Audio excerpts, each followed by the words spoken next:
Everybody, welcome back. It is Wendy Sellers, the HR lady, and I am here with Patti Gander. Hey, Patti. Hey, Wendy.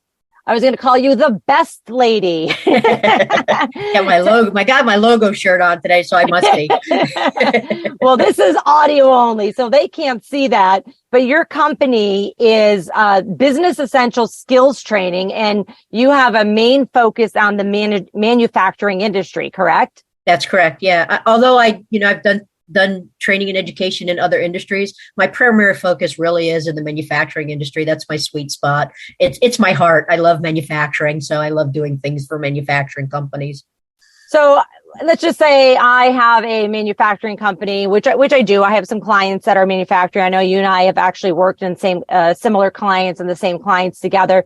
And they're saying, "Hey, Wendy, we need training." And I'm like, "Yep, I got the management part going on over here, or the HR part, but you need a lot more training than I can even comprehend." What type of training or courses would you or even assessments, I guess, would you use to say, all right, let's first figure out what your gaps are and then jump into the actual training?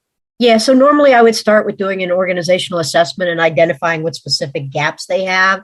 And a lot of times what you find out that the gaps are always, they start at the upper level in the organization, right? Mm-hmm. So they don't necessarily have a strategic planning process to have an understanding of what direction that they're taking the company in. And so if they lack that strategic planning process, then they're not identifying what their capacities and capabilities need to be in the future. They're not identifying, we call it the technology roadmap. What technologies do you think you need to have in the future? And then saying, okay, based on these technologies, then these are the capabilities that I'm going to need in the future. And then being able to do that assessment internally and saying, who do I have that possesses any of these capabilities? Who do I have that may not possess those capabilities, but I think are trainable for those? And then looking at the gap and saying, okay, where am I coming up short? And then figuring out from a hiring perspective, what does that person look like that I need to bring in? Because the reality is I'm probably not going to be able to hire people with all the capability. So what are the key capabilities that I need to have that when they walk in the door, and the rest that I can train for? The other thing too with manufacturing companies, every manufacturing company thinks they're unique. And they are a little unique, but you and I both know that they're not. But when it comes to training, you get a little bit uniqueness because of how they do things and the equipment that they use. So off the shelf canned training programs don't necessarily, you can't take it, like I call it, spreading peanut butter. You can't take that training and like peanut butter and spread it across the organization. Mm-hmm. You have to have the ability to customize the training so that the training becomes relevant to the organization, to the way they do business, to the equipment that they use, to the culture of the organization, all of those things where then, you're custom fitting the manufacturing training that you're going to do. But first and foremost, you got to know what it is you need before you can figure out how to do the training. And part of the problem is, when you're looking at manufacturers, again, a lot of manufacturers are small. They're good at manufacturing. Right. They're not trainers. Right. So they try doing like on-the-job training programs so now you've taken a really productive person, put a new person with them that they're not necessarily good at training, and taken your really productive person and made them less productive while they're trying to train somebody else. And they're not necessarily a good trainer to begin with. So now I have two people working at a less than optimal level. And now my productivity's down, and I go, I got two people. Why is my productivity down? Right. I see it all too often. I mean, even in the non-manufacturing industry, where we take our experts, our subject matter experts, and we just automatically assume that they're going to be the best trainers. And it's like, no, they may not be. Maybe they're going to be involved in helping a true trainer, develop the program.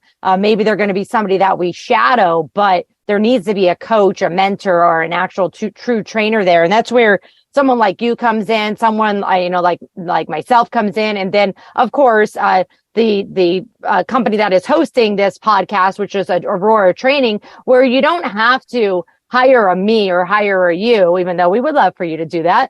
But to do training, you can find some training that is online already, that will possibly fill the bill, but you have to still talk about it. You can't just put somebody in front of a computer and say, okay, they watched a 90-minute training, they're going to get it. They still have to be assessed and test and coached to make sure that they are doing whatever it is that you train them correctly. If you're not assessing it and then you figure out at their 1-year review a year later and you're like, oh, I forgot to tell you, you weren't doing good. Right. Yeah, and that's one of the problems that a lot of the manufacturers have is, they develop these training programs, but they have no measure or no metric to identify the effectiveness of the training.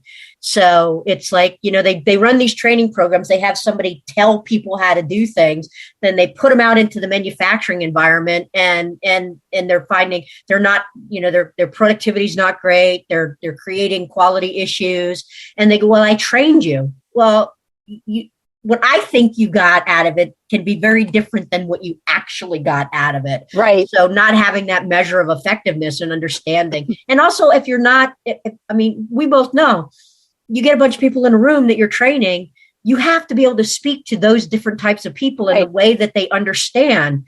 And a lot of times it's like, if I'm an employee of a company and I'm really good at what I do, I can only explain it to you the way I understand it to be. And I may not be able to explain it in the way that you need to understand it.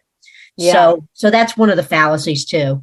That's actually a great segue into our next session, which is going to be about tips for workers entering the manufacturing industry. Because as a new hire, whether you have 1 year experience, 0 or 50 years experience, you sometimes have to manage the manager, right? Yep. And so when we come back in series 4 of this session on manufacturing, I want to discuss these tips to help our workers and then continue actually talking about how are we going to help those employers too. So we'll see you folks in a moment.